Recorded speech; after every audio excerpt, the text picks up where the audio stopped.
Subscribe to our YouTube channel, Big House Tales, for more stories from the heart of Africa. Tap the subscribe button and hit the notification button so you never miss an episode. I once stood in front of a Benin bronze that carried a calm face carved from metal. The design was so detailed that it felt alive. I wondered how a kingdom so skilled could have its artwork scattered across the world.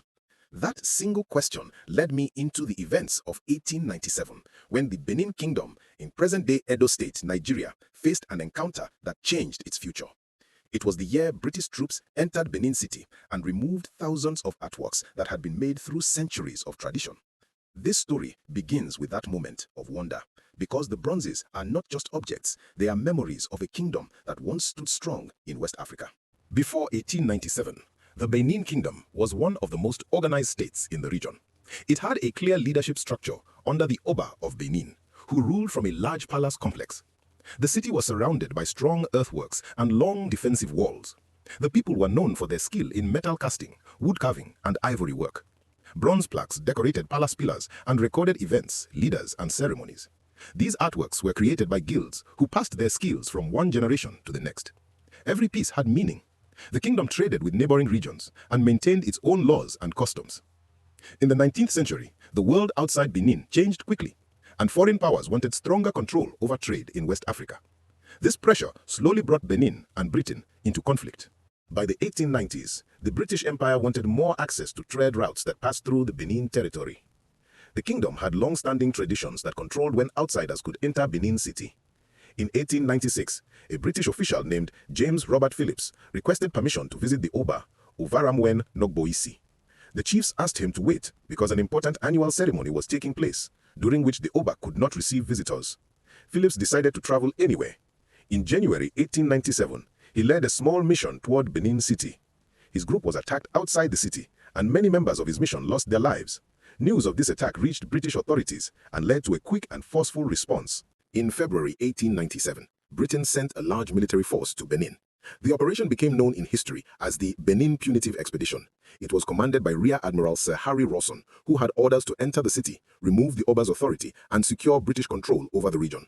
The troops moved through villages and advanced toward Benin City. The Oba had already left the capital when the attack happened earlier, and the kingdom was not prepared for such a large force. The British troops reached Benin City on February 18, 1897. Their arrival marked the beginning of a major turning point in the kingdom's political and cultural life. When the British forces entered Benin City, they found many areas quiet and damaged from earlier fighting. The palace grounds, once full of activity, stood partly ruined. Workshops used by guilds that created bronze plaques and sculptures were abandoned. The atmosphere felt heavy, as if the city understood that a long chapter of its history had closed. The fall of the palace ended centuries of independent rule. The Oba surrendered in August 1897 and was exiled to Calabar, where he lived until his death in 1914. This moment became one of the most studied events in West African history because it showed how quickly a powerful kingdom could be transformed by outside forces. During the expedition, thousands of bronze plaques, ivory carvings, and other royal objects were removed from the palace. These items are now known as the Benin bronzes. Many were taken as war spoils and later sold by the British government to cover the cost of the expedition. Museums in London, Berlin, Boston, Vienna, and many other cities acquired them. Some pieces went into private collections.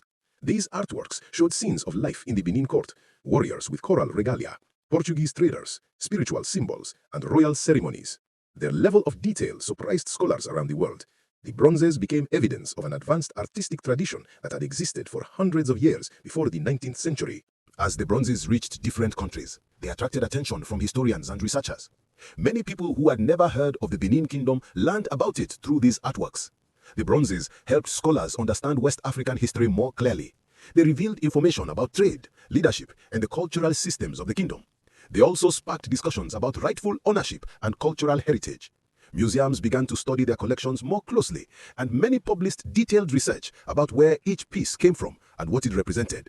In this way, the bronzes continued to tell the story of Benin, even while far from the kingdom that created them. Over time, the events of 1897 became a subject of books, documentaries, and exhibitions. The removal of the bronzes encouraged many people to learn about African civilizations that were once overlooked. In recent years, conversations about returning some of the bronzes to Nigeria grew stronger. A number of institutions announced plans for returns or long-term partnerships. These discussions show how deeply the bronzes still influence the world. They open doors for new research, new cultural exchanges, and new understanding of the Benin Kingdom's importance in world history. Even after more than a century, the impact of that year continues. When I return to the memory of that first bronze I saw, I understand why it felt alive. It carried the weight of a kingdom's past. It carried the skill of artists who shaped metal with fire and tradition. It carried the record of leaders, ceremonies, and beliefs. The events of 1897 changed the kingdom forever, but it did not erase its identity. The bronzes became storytellers that traveled across oceans. They made sure the world could not forget the Benin Kingdom. And as long as people continue to learn from them, the story lives on, strong and clear, just as it was meant to be. Big House Tales is dedicated to bringing you the best audiovisual episodes. Hit the like button if you've learned something. Leave a comment if you enjoyed this episode. Hit the subscribe button so you don't miss the next episode. See you on the next episode.